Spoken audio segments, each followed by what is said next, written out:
In this video we want to talk about the project management process.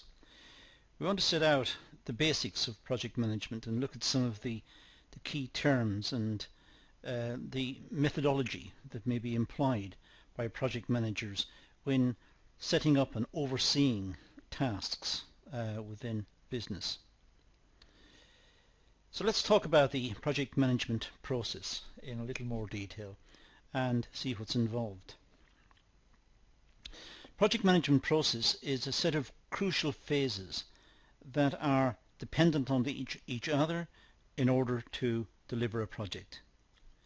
So when we think about a project, it can be broken into several phases, several parts, and each part must be completed, and perhaps one part depends on the previous part, so it must be successfully completed for the project to move on. And in this way, in different stages, the project can be brought to fruition, it can be brought to completion. The project management body of knowledge, PMBOK, suggests that project management process is a cyclical process of continuous monitoring and control activities. So project management is continuously looking at different parts to the project and how they're working and how they're all fitting together, and going back and checking and rechecking. And so project management is overseeing the quality and the feasibility of projects. If we look at a graphic from the PMBOK 2004, we can see what we mean by this. We have an initiation stage, initiating the process, and we have a closing phase or closing processes on the right hand side. And between the initiating processes on the left and the closing processes on the right, we have the planning process, making sure that all the processes fit together and it's going to work. And we have the executing processes, the doing processes. But all the time that the doing processes are in operation, when the project is actually being made or produced, there's also monitoring. The monitoring process and the planning process that are looking towards better ways of doing it, and the learning process out of this to ensure that if the project is run a second time, there are significant learning outcomes that they can draw on, and it will make the process more efficient a second time round, should that be required. So when we think of project management, we should think about the project starting off, the initiation of the project, the starting point, and we should think about the end point.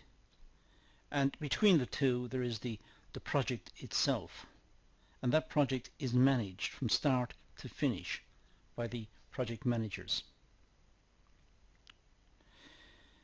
The project management process consists of the following key processes. The project management processes are the initiation process, getting it started, getting the project sorted out and started, looking at the resources required, looking at the framework and how the resources can fit together, and looking for problems in the resources in terms of shortfall or perhaps suitability, but looking at all of the issues just right at the very start to make sure that the project can proceed. And then it's the planning process. How are all of these resources going to be brought together? How are they going to be marshaled and organized so that the outcome is what is required, will be achieved? Well, how can all of the different resources be put together, and what's the sequence? What issues are likely to be encountered, and what measures can be taken to mitigate any problems? And what will the quality be like throughout, and what issues will be confronted when let's say a client looks for a change in some aspect of the outcome.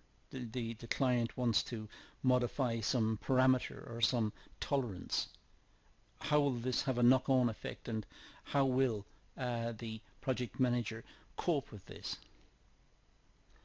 And having got through the opening phase, looking at what the project is and the resources required, and gone on to the planning process to see how it all fits together and how it can be done, the next phase logically is the execution phase, where the project is put in practice, where tools, machinery, personnel are all, as I said earlier, marshalled in a way to enable them to complete this project. There are timescales and there are resource implications that must be met, and these have to be planned for, as we'll see later.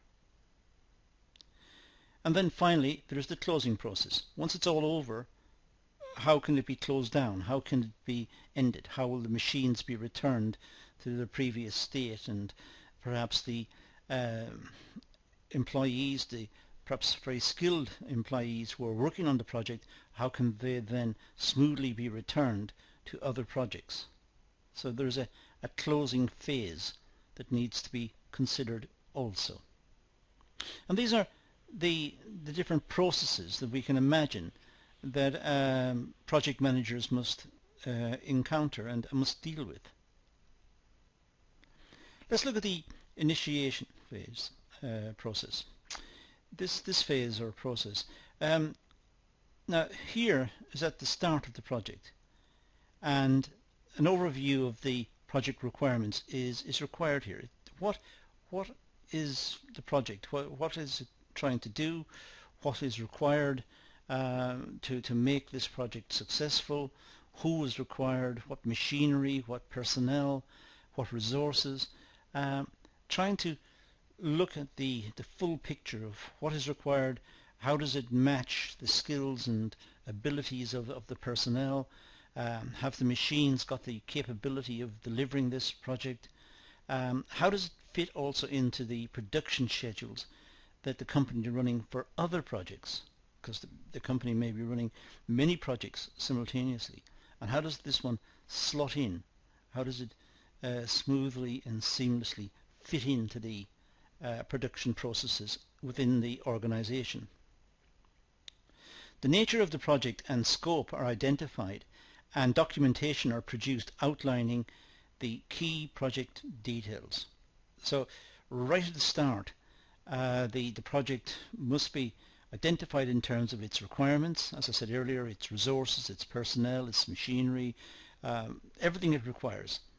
So this must be itemized, and then likely schedules as to when different processes can be completed, and how the whole project itself can fit together, given the fact that within that overall envelope of resources, different processes will have to be undertaken. Sometimes different machines will have to be used, and different personnel will be called in to work on different parts. What hold-ups are likely to occur in the system? Presumably the skilled personnel required are not just going to be standing around waiting to be called. They will be working on other projects, and those other projects also have requirements. So it's a very complicated document that the project manager must start putting together to show how this project can be completed, what's going to be required for it to be completed, and how it can be meshed in to the other operations and the other projects that are running concurrently within the organization. This stage is vital and must provide a strong foundation for the overall project. It's absolutely vital at the start that problems are identified, issues are identified, and can be dealt with. At least some contingencies are put in place that should this arise, then the response will be as follows. In other words, problems are anticipated, problems are looked at. This stage includes the following: setting goals for the project. When will the project start? When will it finish? when will different parts of the project, different phases of the project be completed. So looking at the outcomes and being realistic about the dates and the resources required, and also perhaps making mention of issues that may be confronted and possible solutions should they arise. So it's necessary to look at the project needs. When is the project required? And what resources will it need in order to be successfully completed? Are the resources available, and will they be available at the time and in sequence that the project needs? What's the financial analysis? What are the implications of a failure in one part of the project which may hold it up, may set back the timescale? How much will the resources cost? And how much of the resources are produced in-house or are bought in? So a complete financial statement relating to the project is also necessary to ensure that the project is financially well-founded.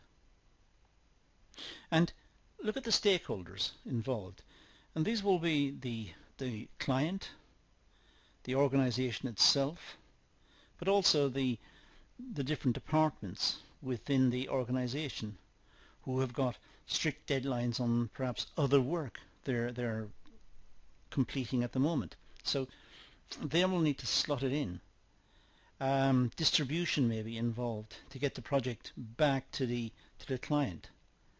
There are many stakeholders involved, and each one will have their own requirements, and it's necessary right at the outset to identify those and have a statement ready to brief them on what is likely to happen, and should there be an inordinate hold-up in some part of the organization for whatever reasons, machine breakdown or whatever, the contingency is as follows. So there is a statement covering that. And fifthly, the project charter and project scope documentation. I'll explain those in the coming slides, but it's important that all of these 5 are anticipated and dealt with in an opening statement, which of course will take time to produce in itself, but it should be realistic, and it should plot out how the project can be successfully completed in that timescale.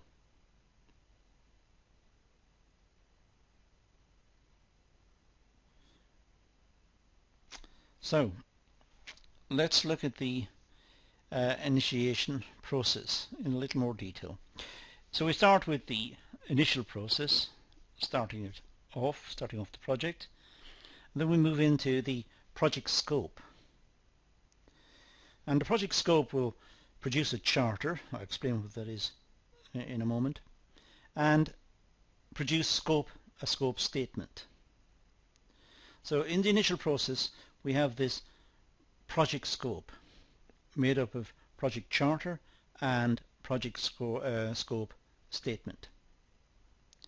Now let's look at the planning process. The planning process is a further development of the initiation process. So it's the next step along. It's the planning process.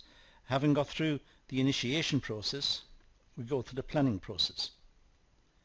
This stage is the detailed planning of all activities and resources required in order to complete the project successfully. This is the planning process where everything is itemized. All the resources are listed, itemized, made sure that there will be available, looking at timescales for skilled personnel who may be required, machinery, anything that's required should be programmed in and mentioned here with the exact usage time required, the exact resource required. This stage plans for costs, resources, timescales, risk, and all activities required for the execution process. So everything that's required is set out here in the planning process. The following are some activities within the planning process. Development of objectives and goals. In other words, When will the project start? When will it finish? How will it be conducted? Looking at the project scope, I've mentioned this one earlier, and again we're going to just mention it here and go back over it at a later stage. Approving a project team. Making sure there is a team together who are going to oversee the delivery of this project. Then scheduling and creating a work breakdown structure and a Gantt chart perhaps. So scheduling everything for delivery, when it's going to arrive, when it's going to be processed, making sure there's a plan that anyone can consult, anyone associated with the project can consult and see where they've got to and what the hold-ups are and what are the issues and how well it's moving and whether it's on target or not on target. But some sort of scheduling should be set up. Identifying deliverables for each project phase. Looking at the outcomes, looking at what was required from each phase to make sure that that's what happened. That's what came out. That's what was anticipated and that's what happened. So at the very starting phase, the materials have been delivered. They're available. That's a deliverable. That's something that is necessary. Next, that they are moved from perhaps the stores to machining or whatever it is, and that process is started. That's an outcome, and that box can be ticked because now it's moving. So each phase needs to identify deliverables. What is expected at each phase and to what extent the project is achieving what was expected. Estimation of resources required and timescales, looking at what resources are required and the timescales that have been allocated, and making sure that the timescales are not being exceeded if possible. Looking at cost estimates and developing budgets. There is an overall budget for the project, then looking at each part, the breakdown of the budget into each phase of the project to make sure that each phase is within budget and that it's therefore likely that the overall project will be within budget. Looking at risk planning and management, what could go wrong? What's the probability of something going wrong?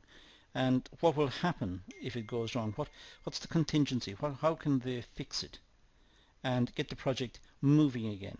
What's the backup? Is there a backup?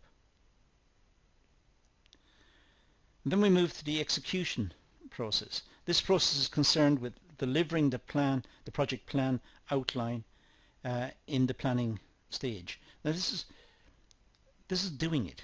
This is moving from planning to doing. This is the execution phase. All processes and activities are carried out and monitored in accordance with set deadlines, work breakdown structure, Gantt charts. In other words, it's all been planned before. The planning phase has set that out. Now, making sure that the processes are achieved within those time frames. Making sure that what was set out in the planning phase is being met. This phase requires management to monitor and coordinate all tasks within the allocated time, costs and resources specified. So this is the execution phase, making sure that it's going to be delivered according to what was planned. Now the execution process, monitoring is key during this phase. Ensure all activities are coordinated and running smoothly. Management of the triple constraints. Now this is a term that applies to, first of all, costs. That's a constraint. Projects have finite budgets. They're not infinite budgets, they're finite.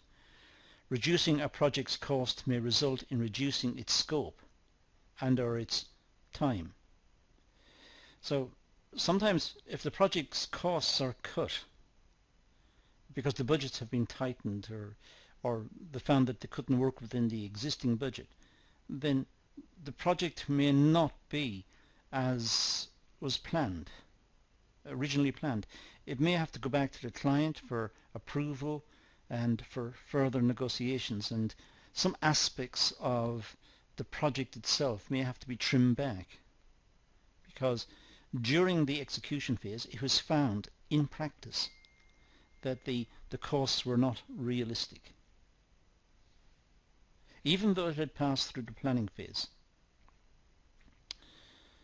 The time is the second constraint, the schedule. If a project's time is reduced, then either costs must be increased or its scope reduced. In other words, if the time for the project is reduced, then the project cannot be as elaborate, if you like, as was originally planned. It can't be as detailed. It can't be as originally envisaged. There has to be compromise in terms of what the project is, because the time is not there to deliver the full project. There has been an issue about time for whatever reason, even though, as I said, it's gone through the planning phase and it was passed at the planning phase and signed off by all of the senior members of staff and senior members of the project. Nonetheless, in practice, when it comes to the execution phase, unforeseen circumstances can arise. Bad luck could hit the project. The machinery could break down. Several machines could break down, perhaps unanticipated, and very unlikely circumstances. Well, then in that case the scope of the project will have to be reduced if it's going to be completed on time. Otherwise, the cost of the project will have to be increased. The resources will have to be found to produce it on time and according to the original specification. But that means more resources have to be brought in, perhaps, so costs would increase. The third constraint in this triple constraints framework is scope itself. These are the functional elements that make up the project, as I've been suggesting in the previous two, and we touched upon without elaboration earlier in this talk. But the scope is the functional elements. It's what makes the project. And maybe a problem of definition and understanding here. Increasing the scope may result in increased costs or the project running over time. So it's maintaining the scope of the project, making sure that the project does not become more elaborate, that the client phones up and says, can you just add something small to it? Can you just modify this in some way? Well, it may not be easy to modify it. Templates have to be made, perhaps, or specialists within the some sections will have to be taken off existing jobs and moved over to it to accommodate that simple request. But that means other projects will be set back. And why should this project have preference over the others? Well, it may be there's this long working relationship with the client, or they belong to a large organization who are particularly important. But this should be avoided at all costs. If at all possible, it should be avoided. So scope, the scope of the project, in other words, what the project is and how it was devised, it shouldn't change over the course of execution. Changes to design, changes to requirements at a time when the project is being executed are extremely costly and may set back the whole project, but certainly lead to either a significant increase in costs, or it will have an effect on the scope of the project itself. In other words, what is finally delivered. Take corrective action in the event of unforeseen circumstances. During the execution process, it's necessary to take corrective action.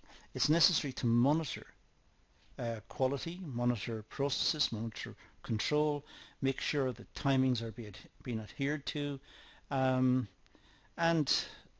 also trying to avoid issues and problems that may arise during the execution phase, because this is when costs can be ratcheted up, as I just suggested in the triple constraint points above.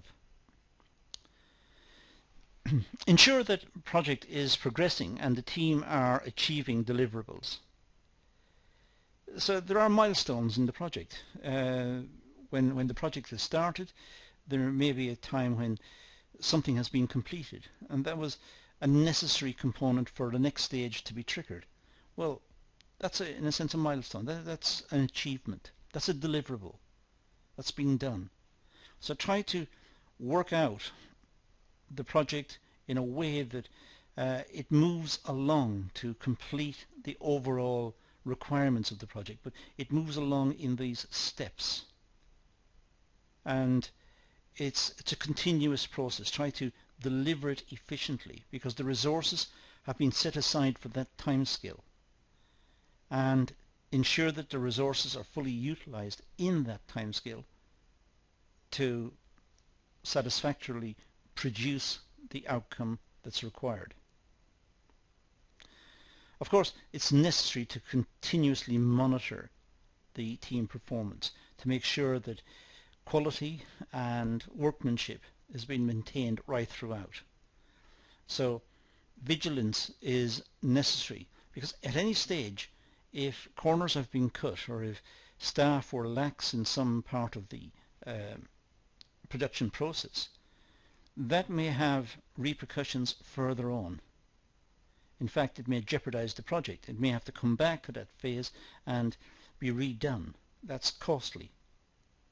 It also knocks out the whole schedule, the time schedule, and it also knocks out the workload for the whole business, because other projects may be waiting to come along and utilize those resources, those machines, those skilled personnel, whatever. They're waiting, and they're going to be set back as well. So vigilance throughout to make sure that everything is according to what was planned is important.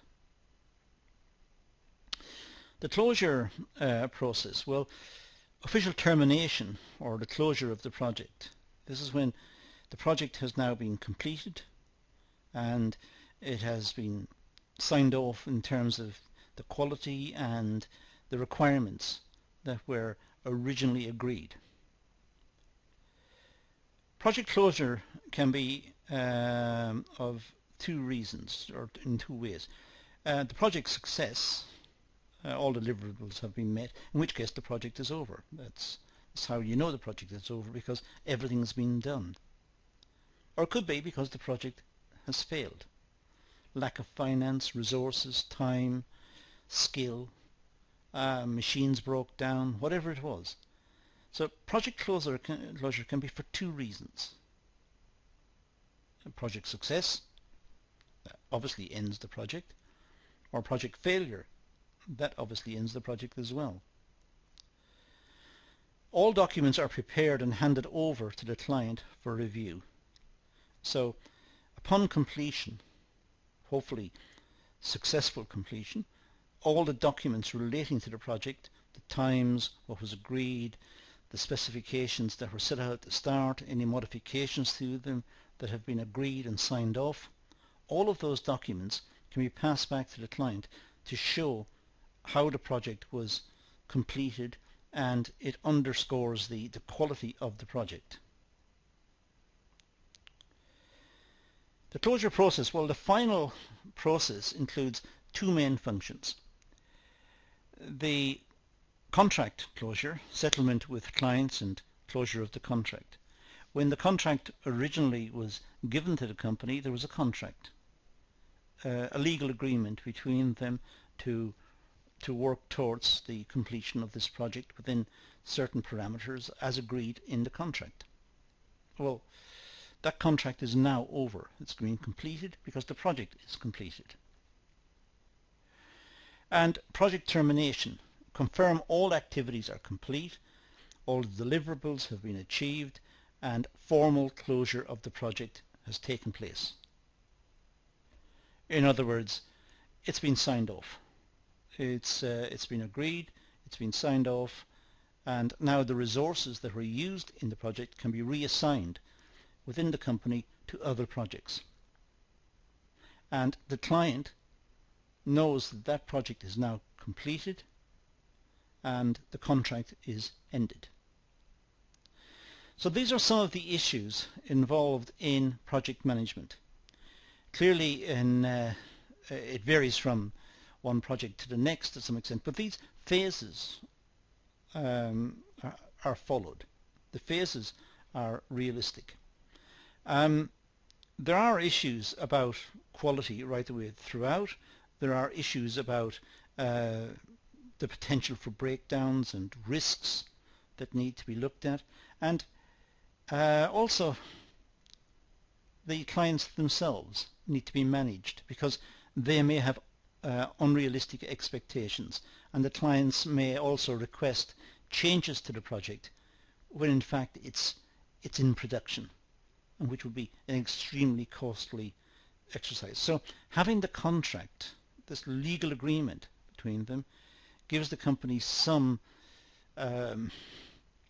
confidence that the client is not going to request radical changes throughout the process.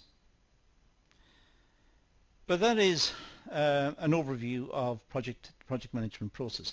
There are many other parts to it, which some of which we'll be covering in other classes. That's the resource I mentioned earlier, quite a famous one. I think it's updated on a regular basis. But just so happens that was the one that we looked into, just to see what, in general, what was required.